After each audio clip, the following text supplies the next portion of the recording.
Hey guys, Frightener22 here, welcoming you back to yet another installment of At the Movies. I know just yesterday I had seen Shutter Island. If you guys missed that review, just look towards my At the Movies playlist and you can see my review of Shutter Island, which was conducted just yesterday. Well, tonight I went to the theater again to see another highly anticipated 2010 release that I just managed to miss last week, so I finally saw it today, and I'm going to review the 2010 remake of The Wolfman. Now, this film, which was directed by Joe Johnston, stars the likes of Benicio del Toro, Anthony Hopkins, Emily Blunt, and Hugo Weaving. Now, of course, this is a remake of the classic 1941 Universal film starring Lon Chaney Jr., which personally is one of my favorite classic Universal horror movies of all time. It's right up there with The Creature from the Black Lagoon, but the original Wolfman is classic. It's just an unbelievable film. If you guys have never seen the original, I would highly recommend going out and absolutely checking that one out. I believe they just released a new Legacy collection DVD to raise interest for the remake going out. And from what I've heard, the print has been completely restored, and the DVD is really fantastic. So if you guys have never seen it, absolutely check out that disc. But tonight we're here to talk about the 2010 remake. Well, first and foremost, it's definitely a little different. I mean, the one thing, there's, certain similarities in the film. I mean, the stories, when you stand them next to each other, are definitely similar enough, but of course with any remake, they're always going to change a few things and tweak things in the story to just, make the remake at least somewhat worthwhile, at least, for the most part. And I think the remake succeeded really well. The story in this one follows Benicio del Toro's character coming home to London after he hears about the death of his brother. So he comes home to investigate what exactly happened to his brother, helping his soon-to-be wife grieve, and of course, help his father through the difficult time. But lo and behold, it's not so much a man that killed his brother, it's actually a beast, a wolf. So obviously, once this wolf comes in contact with Benicio del Toro's character, he gets bit, somehow manages to survive it, but of course gets transformed into a werewolf every time a full moon is out. So that's the basic gist of the film. To move on, talking about the cast, Benicio del Toro I always felt was perfect for this remake. He's a huge, very vocal fan of the original. So, I mean, when you have somebody that has the acting chops and is also as passionate and loving of the original film, I think it's just a perfect fit to get somebody in that role, and I feel like that's kind of rare. I think people come into roles more or less because they think that a story sounds good, or maybe it's a lucrative offer or whatnot, but Benicio del Toro is a very sincere lover of the original 1941 classic, which is really cool, and not for nothing, but Benicio del Toro is still, in my opinion, a really highly underrated actor. I mean, he's done some really solid stuff over the years. Most notable things that I can name off the top of my head are, of course, Fear and Loathing in Las Vegas, which was just unbelievably terrific. But, I mean, he's just got so many great, varied things throughout his career. Another great one being Traffic, which was just phenomenal. But I still feel that people, Benicio del Toro isn't one of the first names that come to mind when you think of overall, A-list talent that really packs a punch in each of their performances.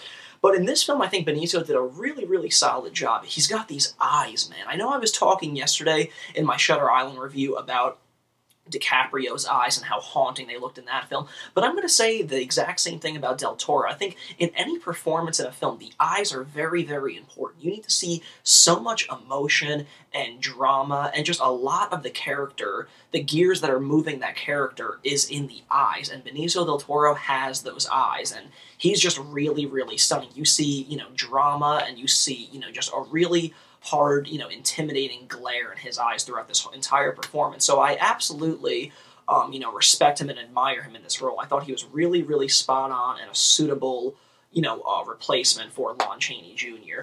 Moving on to the cast, his father, who was played by the great Anthony Hopkins.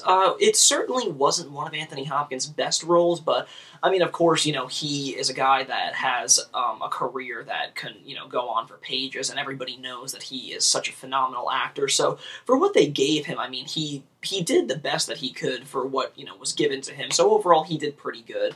Emily Blunt I felt she was really great. I haven't seen her in anything that I actually liked since 2006's The Devil Wears Prada, And this film she did actually really, really great. It's her physical presence and her beauty that actually really takes over this role a lot, because she just has this really, really classic, you know, look about her that just doesn't date her. So she really, really comes alive in this remake, because she just really plays like one of those old-time actors from like the 50s and 40s, just this really, really plain, elegant, but incredibly beautiful look in this. And she did really, really wonderful as Benicio del Toro's brother's fiance in the film. So, I mean, you know, although she wasn't, you know, she didn't pack the biggest punch as far as acting performances in the film, she still did what she needed to do really, really beautifully. And of course, finally, we move on to Hugo Weaving, who plays an inspector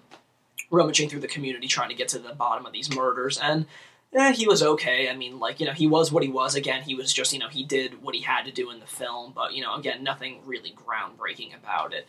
Now, as I had stated before, the 1941 original is a favorite of mine from, you know, the old 40s and 50s Universal classic films. But in this film, when the remake was announced and stuff, the main thing that I wanted to see is, okay, if they're going to go ahead and remake this, I want to see this.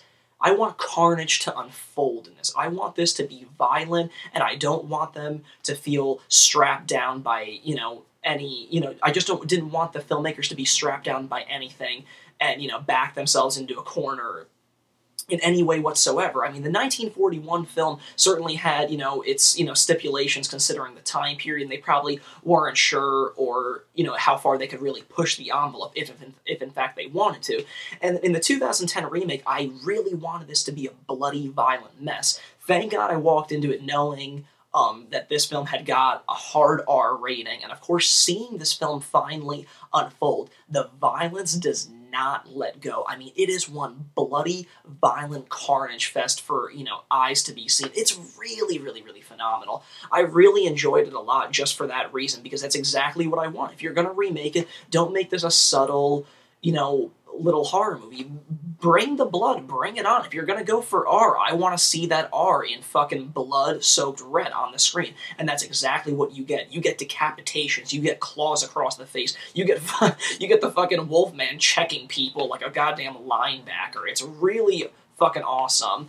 The director of this film, Joe Johnston, who many of you guys would remember from directing Honey, I Shrunk the Kids and Jurassic Park 3, which might I add is a highly underrated sequel. I love Jurassic Park 3. But he did a really good job considering he kind of came into the production pretty late, because originally Mark Romanek was signed on to direct, and many of you guys would remember him from directing 2002's underrated one-hour photo starring Robin Williams. So Joe Johnston kind of slid in there, you know, close to the time when cameras were going to be rolling on this. So I think that he did a really, really great job. I think he set a really wonderful atmosphere. This film is beautifully, beautifully shot. It really plays like a classic gothic horror film. You know, I'm trying to think of films in recent years that it would compare to, and I think the closest that it compares to and the feeling and vibes that you get from watching The Wolfman is very similar to such films as 1999's Sleepy Hollow and From Hell, which also starred Johnny Depp. But, you know, it's just really, really great. These really great shots of, you know, the moon and the trees and the camera just kind of going in, fog, and, you know, beautiful castles and, you know, houses from, you know, the late 1800s. It's just a really, really stunning film. I really, really admire the work that the set designers did on this film, because everything looks fantastic. The set design, the costumes, everybody looked really, really good. And, you know, just the backgrounds and everything that they shot in just looked absolutely terrific. So I totally admire all the filmmakers and all the production team that put all their hard work into this, because it really shows on the screen. It looks phenomenal. Finally, to add, the Wolfman's Owl was actually recorded by Gene Simmons and David Lee Roth. It's not the best howl in the world, and you can't really tell that rockers actually recorded it. I don't even see why they did it. It just seems like a giant waste of budget to me. I just think that they probably should have recorded animal sounds and just hyped them up and whatnot, but when you hear it, you can't tell that the singers of Van Halen and Kiss recorded anything. But nonetheless, all that said, this film totally kicked ass. It's an incredibly great film. I know a lot of people are kind of hitting flat, or, you know, kind of throwing shit at it, but it's an incredible film, and I enjoyed the shit out of it, coming from loving the original. So absolutely check this film out. I don't think you guys will be disappointed. Thanks again for tuning in. This is Frightener22.